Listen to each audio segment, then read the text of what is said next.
চতুর্দিকে শুধু যুদ্ধ আর যুদ্ধ। এই যুদ্ধের বিষাক্ত ছায়া যেন বাংলাদেশ এবং ভারতের মধ্যেও এসে পড়েছে। যে কোনো মুহূর্তে ভারত এবং বাংলাদেশের মধ্যে যুদ্ধ লাগতেই পারে, কারণ সম্প্রতি সময়ে ভারতের সবথেকে বড় মাথাব্যথার কারণ হচ্ছে বাংলাদেশের রাজনৈতিক পথ পরিবর্তন।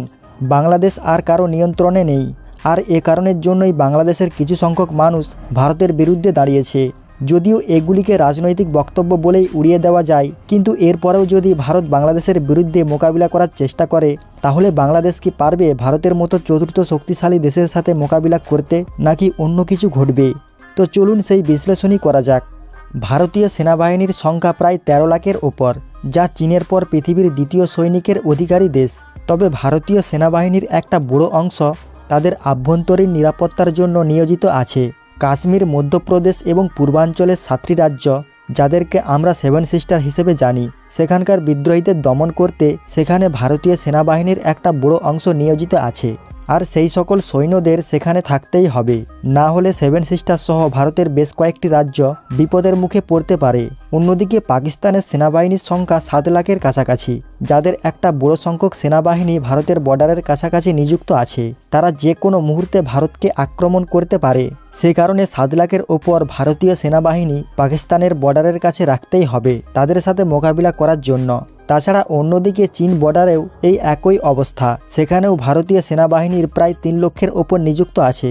তাই অবশিষ্ট 2 থেকে 3 লাখ সেনাবাহিনী নিয়ে বাংলাদেশের সাথে ভারতের মোকাবিলা করার জন্য একটু চাপের হয়ে যাবে। একথা বলছি কারণ সামরিক বিশেষজ্ঞরা মনে করে যে কোনো দেশ দখল করতে গেলে সেই দেশের সৈন্য যা রয়েছে তার থেকে 3 গুণ সৈন্য বেশি থাকা প্রয়োজন।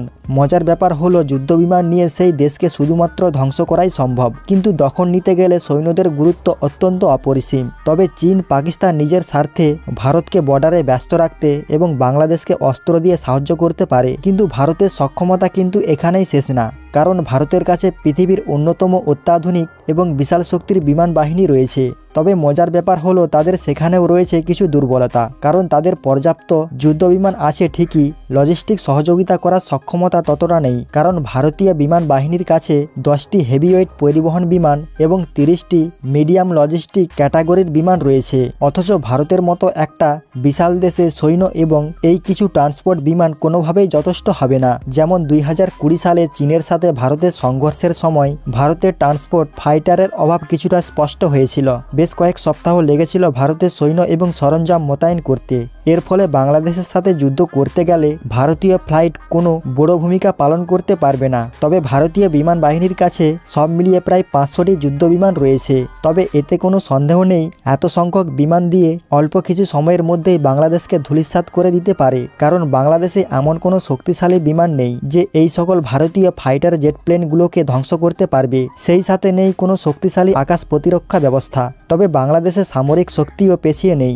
বাংলাদেশও মিলিটারি ফোর্সের দিক থেকে যথেষ্ট শক্তিশালী একটি দেশ। তাছাড়া বাংলাদেশ সেনাবাহিনী প্রতিনিয়ত নতুন নতুন অস্ত্রশস্ত্র ক্রয়ের দিকে মনোযোগ দিচ্ছে। সেই সাথে আপনাকে এটাও মনে রাখতে হবে, বাংলাদেশ সেনাবাহিনী বর্তমানে দক্ষিণ এশিয়ার 3য় বৃহত্তম শক্তিশালী বাহিনী এবং এই বাহিনী দেশের যে কোনো বিপদের সময় নিজেদেরকে সব কিছু দিয়ে লড়াই করতে প্রস্তুত। তাছাড়া পেশাগত দক্ষতার পাশাপাশি বাংলাদেশ সেনাবাহিনী অত্যাধুনিক অস্ত্রশস্ত্র ক্রয়ের দিকেও ধাবিত হচ্ছে।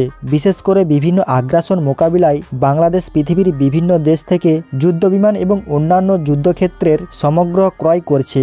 এমনকি বাংলাদেশ তুরস্কের কাছ থেকে বেশ কিছু বর্তমান পৃথিবীর সবচাইতে অত্যাধুনিক ড্রোন কিনেছে এবং আরও কিছু সংখ্যক কেনার জন্য চুক্তিও করেছে, যার মাত্র 50টি দিয়ে ইউক্রেন রাশিয়ার হাজার হাজার যুদ্ধবিমান ধ্বংস করেছিল।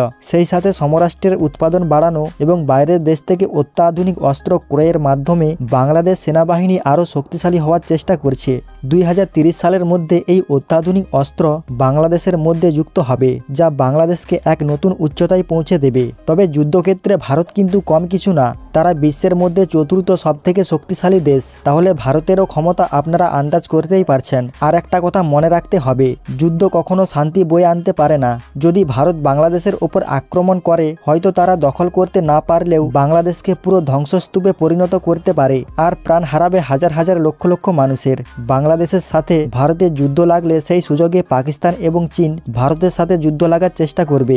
তাই ভারত যদি চায় বাংলাদেশের সাথে যুদ্ধ করবে, তাহলে কিন্তু ভারতকে খুব সাবধানতার সঙ্গে যুদ্ধ করতে হবে, না হলে নিজেদের বিপদ নিজেরাই ডেকে আনবে। তো বন্ধুরা, কেমন লাগলো আজকের এই ভিডিওটি? তো ভিডিওটি ভালো লাগলে অবশ্যই লাইক শেয়ার করে চ্যানেলটিকে সাবস্ক্রাইব করে দিবেন। ধন্যবাদ।